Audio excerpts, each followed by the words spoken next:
ఇక హైదరాబాద్ లో మళ్లీ వాన కుమ్మేస్తోంది. ఉదయం నుంచి పొడిగా ఉన్న వాతావరణం సాయంత్రానికి ఒక్కసారిగా మారిపోయింది. దట్టమైన మేఘాలు కమ్ముకొని భారీ వర్షం కురుస్తోంది. హైదరాబాద్ తో సహా పలు ప్రాంతాల్లో వాన దంచుకొడుతోంది. జూబ్లీ హిల్స్, బంజారా హిల్స్, పంజాగుట్ట, మాసిఫ్ ట్యాంక్ లో వర్షం పడుతోంది. అటు అమీర్పేట్, ఫిలిం నగర్, ఖైరతాబాద్ లో వర్షం కురుస్తోంది. ఎస్ఆర్ నగర్, యూసుఫ్ గూడ, మధురా నగర్ లో వాన పడుతుంది. ఎల్బీ నగర్, హయత్ నగర్, అబ్దుల్లాపూర్ మెట్ లో భారీ వర్షం కురుస్తోంది. వర్షం కారణంగా హైదరాబాద్ లోని పలు ప్రాంతాల్లో ట్రాఫిక్ జామ్ అయింది. అటు పలు జిల్లాల్లోనూ వాన పడుతుంది.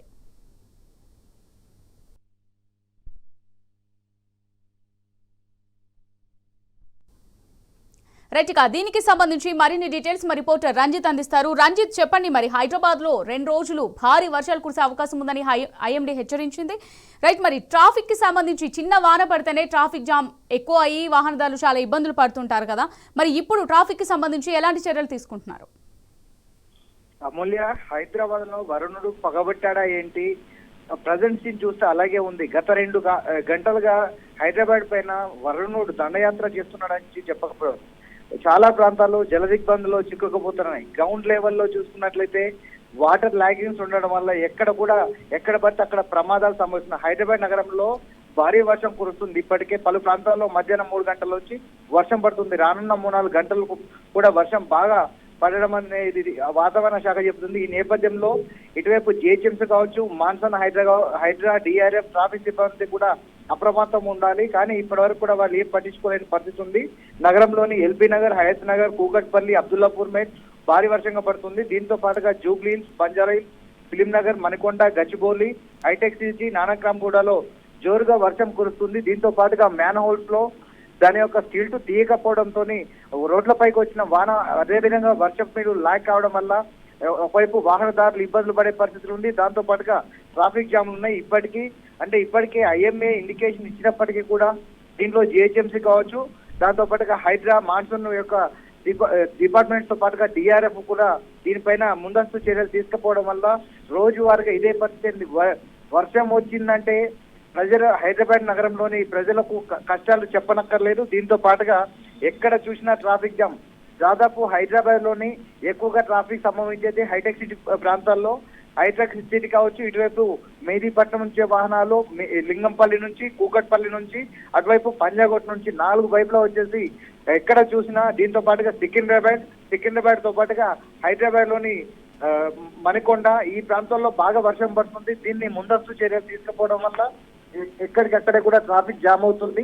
ఈ ట్రాఫిక్ జామ్ తో పాటుగా 2 వీలర్ వాహనదారులు ముఖ్యంగా ఇబ్బందులు పడే పరిస్థితి ఉంది. ఎందుకంటే వాళ్ళు జాబును ముగించుకొని ఇళ్లకు వచ్చే సమయం 5 గంటలు, 4 గంటల ప్రాంతంలో కూడా సాఫ్ట్వేర్లు అందరూ కూడా డ్యూటీ 2వ షిఫ్ట్ వాళ్ళు రావడం అవుతుంది. దానిలో భాగంగా చూసుకున్నట్లయితే వర్షంలో తడిసి ముద్దవుతున్న పరిస్థితులు కనబడుతున్నాయి. అమూల్య, దీన్ని మరీ చూసుకున్నట్లయితే జిహెచ్ఎంసీ సిబ్బంది ఇప్పటికే వర్షంలో కొన్ని ప్రాంతాలు మునిగిపోవడము, జల దిగ్బంధంలో ఉన్న కాలనీలు చూశాము.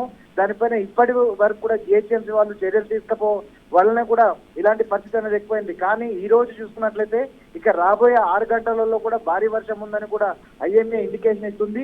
దీన్ని ఏ విధంగా కంట్రోల్ చేస్తుంది జిహెచ్ఎంసీ కావచ్చు, హైడ్రా కావచ్చు, డిఆర్ఎఫ్ ఇబ్బంది కూడా. ఎందుకనంటే ఇప్పటికే హైదరాబాద్ నగరంలో భారీ వర్షానికి 6 గల్లంతై దాదాపు 75 కిలోమీటర్ల దగ్గర వాళ్ళ యొక్క శవాలు లభ్యమైపోయే పరిస్థితి ఉన్నాయి. అంటే ఏ విధంగా ఈ ప్రభుత్వం అనేది పనిచేస్తుంది అనేది కూడా ప్రజలు అర్థం చేసుకునే పరిస్థితిలో ఉన్నారు. దీనిపైన కూడా ఇప్పటికీ ముందస్తు చర్యలు చేపట్టకపోవడము, దాంతో పాటుగా హైడ్రా సిబ్బంది కావచ్చు, దాంతో పాటుగా డిఆర్ఎఫ్, జిహెచ్ఎంసీ వాళ్ళు ముందస్తు ప్రణాళిక లేకపోవడం వల్ల, అంటే కేవలం కోఆర్డినేషన్ లోపం వల్లనే ఇది జరుగుతుంది. ముఖ్యంగా చూసుకున్నట్లయితే ట్రాఫిక్ జామ్ అనేది ఎక్కడికక్కడే ఆగిపోతుంది.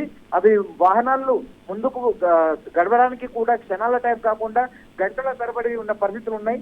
ఎక్కడికక్కడికి ట్రాఫిక్ సిగ్నల్స్ పనిచేయకపోవడము, డైవర్షన్స్ అంటే యూటర్న్స్ కాదు ట్రాఫిక్ జామ్ కావడం, దానివల్ల పోలీసులు అప్రమత్తం అనేది కూడా లేకపోవడం, దాని చర్యలు తీసుకుపోవడం కూడా ట్రాఫిక్ జామ్ అవుతున్నది. ఇక రాబోయే 6 గంటలలో ఇప్పటికే వరద ప్రవాహం అనేది హైదరాబాద్ లో పడుతుంది. దాంతో పాటుగా మునిగిపోయే కాలనీల ప్రాంతంలో ఇటువైపు హైదరాబాద్ లోని ఎల్లమ్మబండ కావచ్చు, షేర్లింగంపల్లి, అటువైపు చందనగర్ లోని మ్యాన్ హోల్స్ అన్ని కూడా ఎక్కడికక్కడికి పూడ్చుకోవడంతో అండర్ గ్రౌండ్ లో కూడా డ్రైనేజ్ నిలవడం వల్ల ఇటు రాకపోకలు బంద్ అయిపోతున్నాయి. దాంతో పాటుగా ట్రాఫిక్ జామ్ అవుతుంది. నీళ్ళలోకి కూడా బండ్లు మునిగిపోయే పరిస్థితి ఉంది. కాబట్టి అధికారులందరూ కూడా అప్రమత్తమై ముందస్తు చర్యలు తీసుకుని ఒక ప్రణాళిక సిద్ధం చేయాలని కూడా చెప్పే పరిస్థితి కనబడుతుంది. అమూల్య. రైట్ రంజిత్, మరి ఈ భారీ వర్షాలు ఏమైతే ఉన్నాయో ఈ 3 రోజులు కూడా ఈవినింగ్ టైమ్స్ లోనే భారీ నుంచి అతి భారీ వర్షాలు కురిసే అవకాశం ఉందని వాతావరణ శాఖ హెచ్చరించింది కదా. మరి ఆఫీసులకు వర్క్ ఫ్రం హోమ్ ఇచ్చే అవకాశాలు ఏమైనా కనిపిస్తున్నాయా? దాదాపు ఉదయం నుంచి సాయంకాలం వరకు వానుడు బగబగ మండుతుంటే సాయంకాలం సమయంలో 4 గంటల నుంచి 6 గంటల సమయంలో కరెక్ట్ ఉద్యోగస్తులు ఇంట్లోకి చేరుకునే సమయానికే వరుణుడు ప్రవేశించడంతో కూడా నగరంలోని చాలా మంది కూడా భయభ్రాంతులకు గురవుతున్నారు. ఎందుకంటే వర్షం వచ్చేసి ఎంత వర్షపాతం నమోదవుతుందో తెలియని పరిస్థితి. దాన్ని కనీసం కూడా పబ్లిక్ ఒక ఇండికేషన్ ఇచ్చేటట్టు కూడా ప్రభుత్వం చెప్పలేని పరిస్థితి వల్ల అంటే భారీ వర్షానికి లోనై వాహనాలు కొట్టకపోయినాయి, దాంతో పాటుగా మనుషులు కొట్టకపోయారు. ఈ విధంగా జరిగిన క్రమంలో వర్షంతో ఇంట్లోకి చేరుకుంటామా చేరుకోమే అంటే వాళ్ళు అదే అప్రమత్తం కావడంలో ఇటువైపు జిహెచ్ఎంసీ ఫెయిల్యూర్ కావడము, ఇండికేషన్ ఇవ్వకపోవడము, దాంతో పాటు ప్రజలు ఇబ్బందులు పడే పరిస్థితులు ఎక్కువ ఉన్నాయి. కాబట్టి మరి దాన్ని ఏ విధంగా కంట్రోల్ చేస్తారనేది కూడా వేచి చూడాల్సిన పరిస్థితి ఉంది. Amulya. Right, thanks for the updates Ranjith.